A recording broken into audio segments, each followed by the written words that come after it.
¿De qué se trata esta segunda conferencia? Si hablamos sobre esto, me imagino los retos principales de la integración y cómo está este panorama actual en la región. Una segunda conferencia que se denomina Conferencia sobre el Futuro de Centroamérica. Se va a desarrollar el día 22 de agosto del presente año, acá en El Salvador.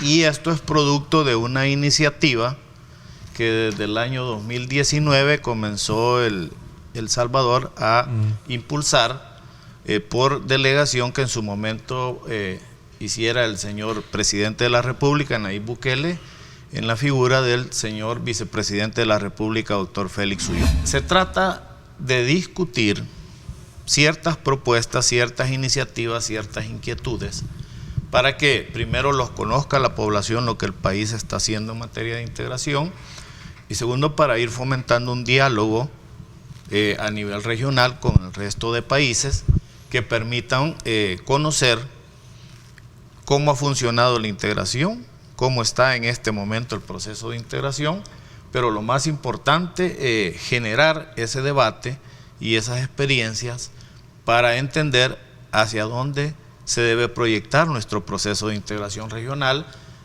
hacia el futuro. Que hoy en día el sistema de integración SICA está integrado por 8 países y ahí se debe buscar un consenso de los 8 países para avanzar en los temas económicos, que si bien es cierto es un tema importante, necesita fortalecer algunas áreas todavía lo económico. Todo el tema de comercio, de servicios y cosas modernas que van apareciendo en el ámbito comercial a nivel regional. La región nuestra está calificada como una región vulnerable a diferentes efectos del ámbito climático, y eso hace que también la región considere esos aspectos. Entonces el rol de El Salvador es precisamente a través de este plan y de la conferencia generar esos espacios para la participación de todo el Estado, pero también del público en general, ¿verdad?, que quiere conocer sobre la temática, intervenir y opinar para enriquecer esta discusión. Entonces se generan documentos, se generan instrumentos, iniciativas, hay conferencias especializadas en el marco, ¿verdad?, de esta actividad, de diferentes profesionales de ámbitos constitucionalistas, económicos, de integración, que precisamente orientan esos grandes aspectos que debe contener un posible tratado nuevo para la integración centroamericana. ¿Quién inició, quién fue el abanderado de esta integración? Y bueno, decirles que formalmente en la parte más cercana que nosotros consideramos como el germen de nuestro proceso actual es El Salvador. En 1951 precisamente se llevó a cabo en El Salvador las reuniones a nivel de jefes de Estado y de ministros de Relaciones Exteriores, y fue El Salvador el que tomó la iniciativa de proponer la reunión en El Salvador y además de suscribir lo que se conoce como la Carta de la Organización de Estados Centroamericanos, ODECA, sí, que se realizó el 14 de octubre de 1951. El Salvador, en diferentes momentos del proceso de integración, ha mostrado ese interés, esa iniciativa, esa convicción de llevar adelante, como lo está mostrando precisamente con todas estas acciones que hemos comentado. Sí. Pero hay una decisión política de que Centroamérica pueda fortalecerse, porque eso beneficia en primer lugar a la región y principalmente a nuestros pueblos, ¿verdad?, de la región. Y en la medida que la región se desarrolle y tenga un potencial, sea más efectiva en el trabajo de integración, eso va a generar entonces que nosotros podamos tener una mayor participación en estas relaciones con otros esquemas de integración mundial o, en su caso, con otros estados, con otros organismos. Hay que mencionar que en los esquemas de integración es común la presencia de un parlamento regional.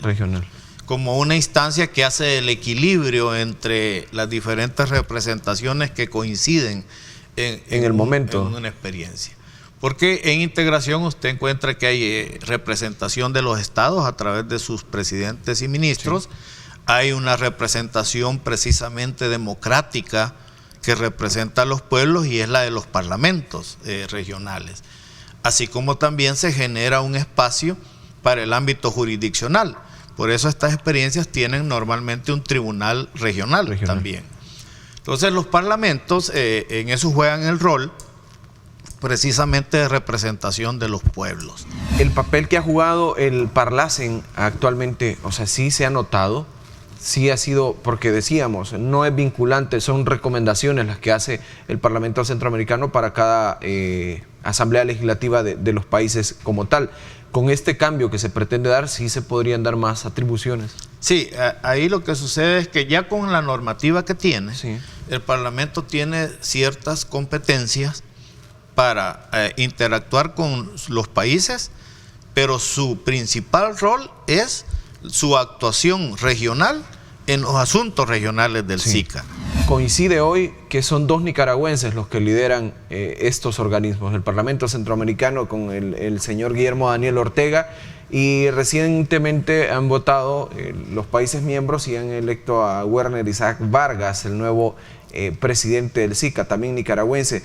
Esto ha traído críticas incluso a la región centroamericana por lo que se está viviendo en Nicaragua. Que iban a iniciar una rotación geográfica de los estados, para que los estados tuviesen la oportunidad de que ellos pudiesen tener representación en un momento, que vean que no es una representación directa del estado, sino es el estado le toca el turno y por tanto un nacional de ese estado va a ser propuesto para ocupar un cargo regional.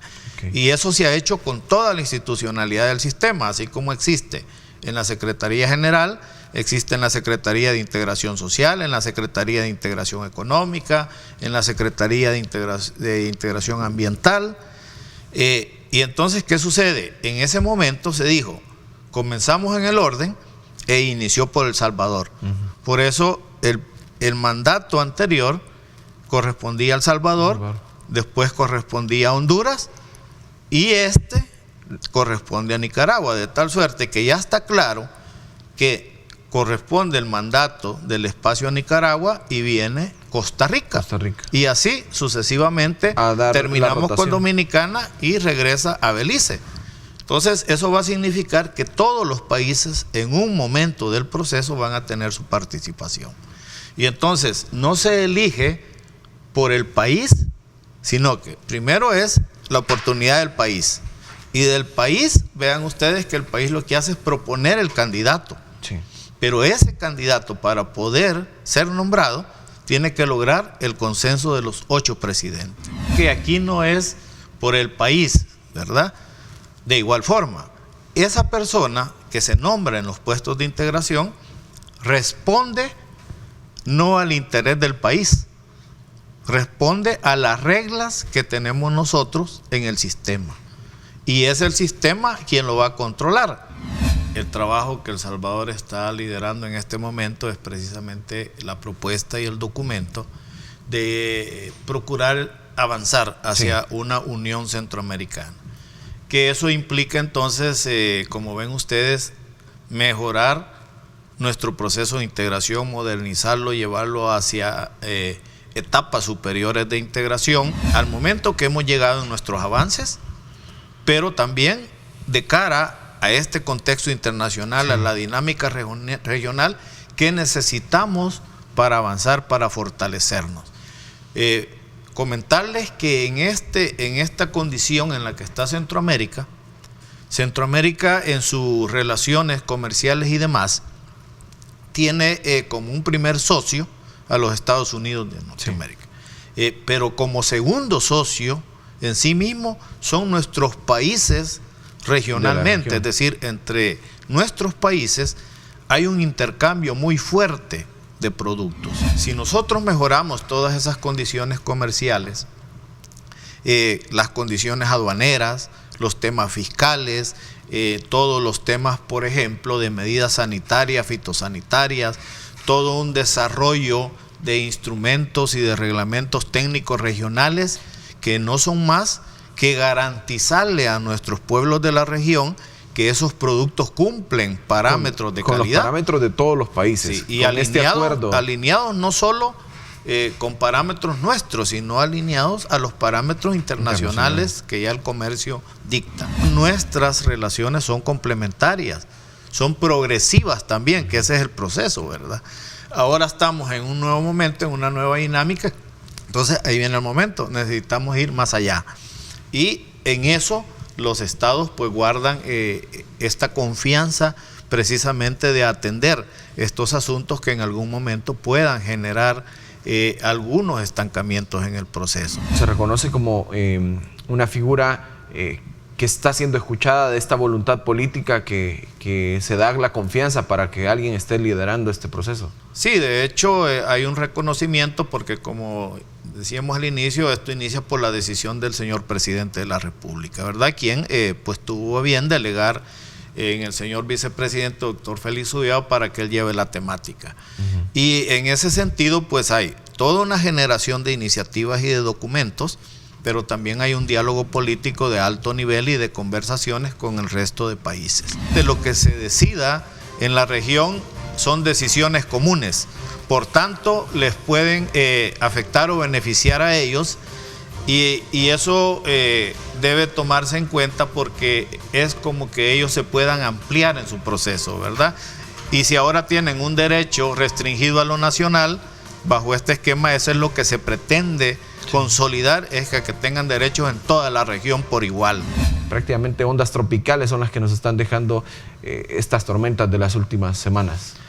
Bueno, sí, desde que inició el invierno hemos estado actualizando diariamente, hemos estado informando y pues se ha cumplido lo que se ha dicho. Ha sido un invierno bastante copioso, un invierno con muchísima agua, y también recordemos que no solamente se trata de informar que va a llover, cuánta agua vamos a tener, estar reportando las cantidades de lluvia, sino también estar viendo la parte de los impactos. Se vino trabajando incluso desde el año pasado, desde la época seca, con un plan preventivo. Aquí estábamos también viendo desasolvamiento de las quebradas, un plan integral con las alcaldías para destapar los drenajes. Es decir, ha sido un trabajo preventivo, y luego pues a la hora de enfrentar cualquier emergencia, pues la Comisión de Protección Civil está activa. Algo bien importante que quiero mencionar es que en el mes de septiembre se espera más lluvia. Podríamos decir que el mes de septiembre se podría comparar al mes de junio en cantidad de lluvias. Luego el mes de octubre disminuye la cantidad de lluvia, y ya para noviembre ya podríamos ir viendo nosotros un par de sistemas de frente fríos de vientos nortes, es decir, las masas de aire se desplazan desde el hemisferio norte, y así es como nosotros pues podemos ir viendo la transición de la época lluviosa a la época seca. Hemos visto unas cantidades de lluvia bastante grandes, bastante fuertes. Lo mismo sucede en la zona de la Sierra Berlín-Tecapa, toda la zona de Alegría, Santiago de María, Berlín, en donde también se han tenido acumulados de más de 300 milímetros. Se está monitoreando muy de cerca la actividad sísmica. Los sismos no pueden predecirse, únicamente pueden informarse cuando comienzan a suceder. En otros países, pues, los sismos suceden más lejos y las ondas se tardan en llegar hasta las ciudades, y por eso es que se pueden tener un par de segundos para alertar a la población. Nosotros estamos prácticamente a la par sobre la zona de subducción, es decir, los sismos suceden abajo de nosotros prácticamente. Nosotros somos parte de la Comisión de Protección Civil, y las alertas son estratificadas. Por ejemplo, en el Gran San Salvador existe una alerta naranja, en el resto del país una alerta amarilla. Esto es importante también hacer el llamado a la población para que acate las disposiciones de protección civil de cualquier autoridad que pueda pues invitar a una evacuación preventiva, etcétera. Es decir, son temas que al final el único propósito es salvaguardar la vida de los salvadoreños. Entonces, estos pronósticos se están emitiendo a diario, y como repetimos, el propósito no solamente es decir si llueve, sino qué va a suceder cuando llueva. Tenemos nuestro laboratorio de genética molecular en el Ministerio de Medio Ambiente también, que está precisamente trabajando para que estas semillas pues sean las mejores. Entonces es un trabajo que se está realizando en conjunto también con el Ministerio de Agricultura, con la ayuda de varios cooperantes, y es algo que nosotros pues no hemos soltado, es algo que nosotros estamos apoyando y realizando no solamente en nuestras áreas protegidas, sino también en varias zonas de nuestro país. Nosotros estamos atendiendo las denuncias, estamos con nuestros 6 programas de conservación de vida silvestre, tenemos la actividad que se realiza tan importante dentro del Observatorio de Amenazas. Entonces, en los programas de conservación de vida silvestre, por ejemplo, son 6 que básicamente se están trabajando para que nosotros podamos tener estas especies nativas que son tan importantes para nuestro país. El permiso ambiental garantiza que las condiciones que va a tener esa obra pues van a ser las condiciones de acuerdo a la ley, cumpliendo con vertidos, cumpliendo con compensaciones ambientales, cumpliendo con un montón de temas que están estipulados en la ley o sea, no se trata de solo dar el permiso y que construyan, pues, o no darlo. Se trata no, y obviamente pues se dan los permisos bien, también se deniegan permisos, pues, no es solamente estar dando permisos. Entonces creo que es un trabajo bastante técnico el que se hace y se ha visto el resultado. Lo importante es recalcar de que estamos trabajando no solamente a nivel de protección civil, creo que es todo el gobierno el que está activado en, digamos, ordenar nuestro país. Nosotros este año lanzamos el Diagnóstico Nacional de Residuos, por ejemplo, que es un tema sumamente serio. Nosotros estamos produciendo diariamente como país más de 4,000 toneladas de residuos, de desechos, y esto pues también tiene muchísimo que ver con las costumbres que tenemos. Entonces, como todos los ciudadanos somos parte de esto, se trabaja con las alcaldías también. Eso es sumamente importante, el trabajo que realizan las alcaldías en la recolección y en la disposición final de estos residuos. Es decir, hay leyes que han sido hechas para beneficiar directamente a ciertos sectores. Es decir, estamos nosotros viendo, y esto no ha sucedido este par de años, pues son prácticas que traen décadas. Entonces, creo que es momento de que ya veamos ese cambio, y ya se está viendo. Pues nosotros desde que comenzamos hemos visto procesos legales, estamos viendo también. Estamos trabajando con varias instituciones de gobierno también. Tenemos el apoyo de la PNC, División Ambiente, tenemos el apoyo de la Fiscalía General de la República también, que nos ayuda a perseguir todos estos delitos ambientales que están afectando a nuestro país. Entonces, tienen que ver así como delitos. Repito, es que son delitos. Es decir, no nos vamos a meter porque tampoco somos abogados, pero delito es algo que esté fuera de la ley. Entonces, es decir, son prácticas que deben parar.